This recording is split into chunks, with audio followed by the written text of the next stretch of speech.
100% पालन करेंगे। ठीक है ना? कोई भी वाहन जो आप चला रहे हैं उससे एक निर्धारित सीमा दूरी रखेंगे।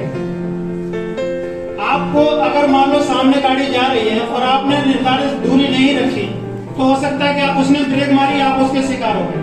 मैं देख रहा हूँ बलिया में, मैं सर एक दिन की बात बताऊं, बलिया का एक चीज और मैं देखो जिक्र करूं तो बलिया के 2020 में यहाँ पे घटनाएं हुई हैं 304, 2020 की बात कर रहा हूँ, और यहाँ पर मृतक हुए हैं 225 सॉरी।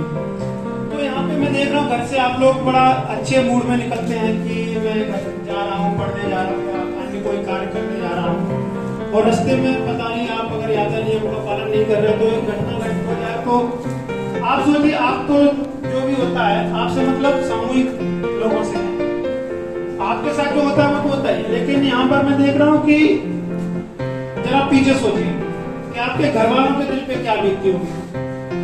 एक जो घर का चिराग है पूरे परिवार को चला रहा, उसके साथ एक घटना घटित हो जाती है। मान लो वो एक्सीडेंट, हाथ पैर में चोट आई, जो घर पे रह गया। अगर वो ऐसी कंडीशन में आता तो घर वालों को सोचिए कितने उदास होते हैं वो, और आप पर ही आश्रित होते हैं टोटली कि मैं इन पे आश्रित था और वो खत्म हो गया। तो कहीं ना कहीं ये हमारे लोगों की कमी है कि हम यातायात नियमों का पालन नहीं करते हैं। और 2021 का आंकड़ा है, ये पिछली बार की अपेक्षा कुछ घटा है क्योंकि आप लोग जागरूक हो रहे धीरे धीरे। 393 घटनाएं हुई और 203 एक्सीडेंट वो मृतक हुए हैं और 188 घायल हुए हैं। और मैं देख रहा हूँ यहाँ पे बलिया में सबसे बड़ी समस्या जो है, यातायात नियम का बिल्कुल पालन नहीं करना चाहते हैं। मैं देख रहा हूँ, मैं जित्तू पांडे चौराहे पे रहता हूँ और जित्तू पांडे चौराहे पे अक्सर मैं पूरे बलिया में भ्रमण करता हूँ शहर में, और जित्तू पांडे चौराहे पे अक्सर देखने को मिल जाता है, खास करके नए लड़के जो कि आप, और लड़कियों को भी बताऊंगा, खास करके बिल्कुल हेलमेट नहीं लगाते हैं। तो आप लोग हेलमेट लगाइए, और जो क्रॉसिंग को ओवरटेक कर रहे हैं आप देख रहे हो, ओवरटेक तब करिए जब आपको सामने रास्ता खाली दिखे, कि कहीं ऐसा नहीं सामने से दूसरी गाड़ी आ रही जिससे आप एक्सीडेंट के शिकार हो जाए, ऐसा मत करिए। और प्राय मैं देख रहा हूँ यहाँ बलिया में हेलमेट तो बिल्कुल 10% लोग लगाते होंगे सर, और ये सबसे बड़ा रीजन है कि सर सुरक्षित तो हम सुरक्षित। अगर सर सुरक्षित हैं तो हम पूरे सुरक्षित हैं। तो आप हेलमेट मस्ट है कि आप हेलमेट लगाएंगे, शपथ खाएंगे, आज लेके जाएंगे कि आज के बाद बिना हेलमेट के कभी नहीं चलेंगे, खास करके नए लड़के। आप लोग बिना हेलमेट के, और सर एक चीज और मैं देख रहा हूँ इन लोगों को, खास करके इनको नहीं बोल रहा हूँ कि ये लोग हेलमेट नहीं लगाएंगे और मैंने रोक लिया, इनका चालान काटेंगे तो मेरे पॉलिटिक्स करेंगे, उसमें पॉलिटिक्स करेंगे।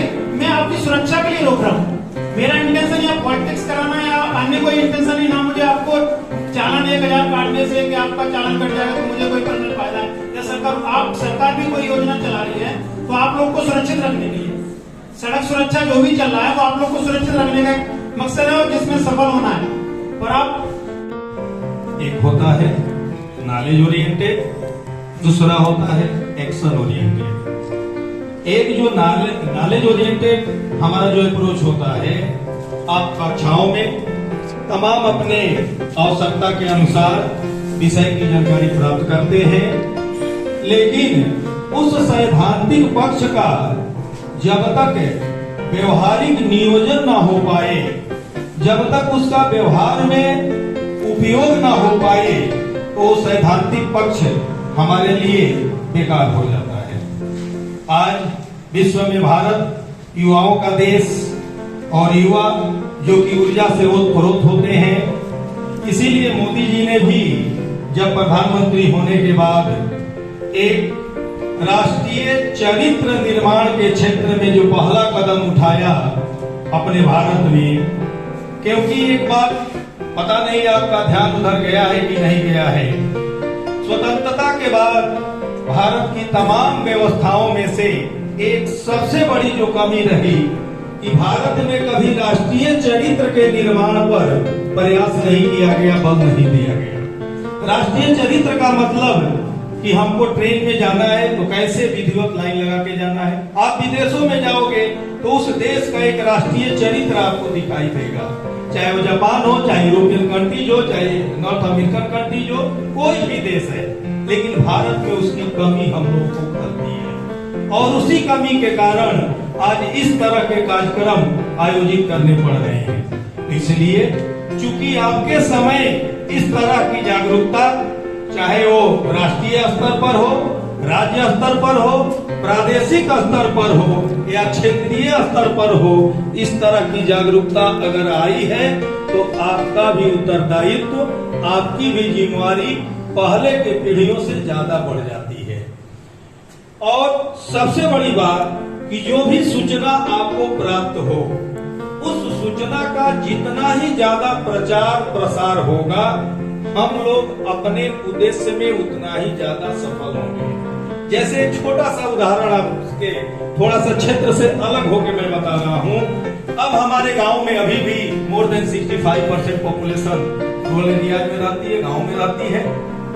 गांव में क्या शहर में भी ये स्थितियां हैं कि लोगों को ये मालूम है कि हमारा जो जल का भंडार है अक्षय है, कभी समाप्त ही नहीं होगा।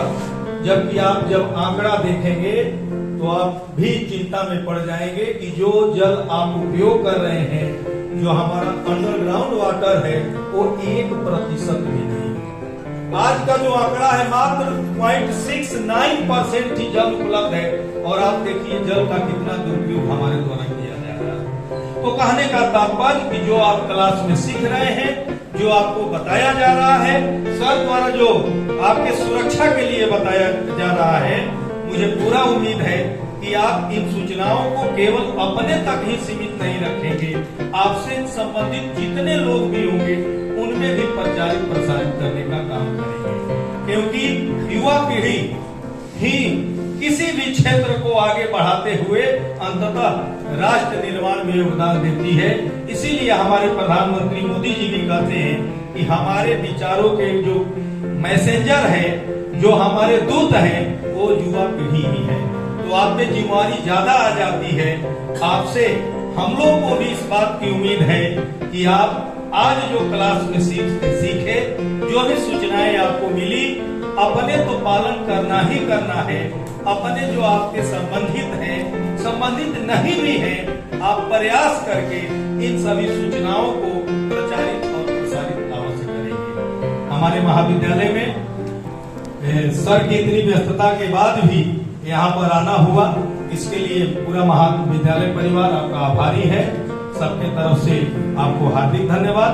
हमारे शिक्षक बंधु भी सुबह से परीक्षाएं चल रही हैं, छात्र भी सुबह से, इसमें से ज्यादातर छात्र या तो परीक्षा देके आ रहे हैं या क्लासेस से आ रहे हैं। तो इस तरह के आयोजन में आपको आपकी सार्थकता तभी ज्यादा सिद्ध होगी कि क्लास से, एग्जाम से इसको तरजीह देते हुए इन सूचनाओं को और ज्यादा प्रचारित प्रसारित करेंगे। धन्यवाद।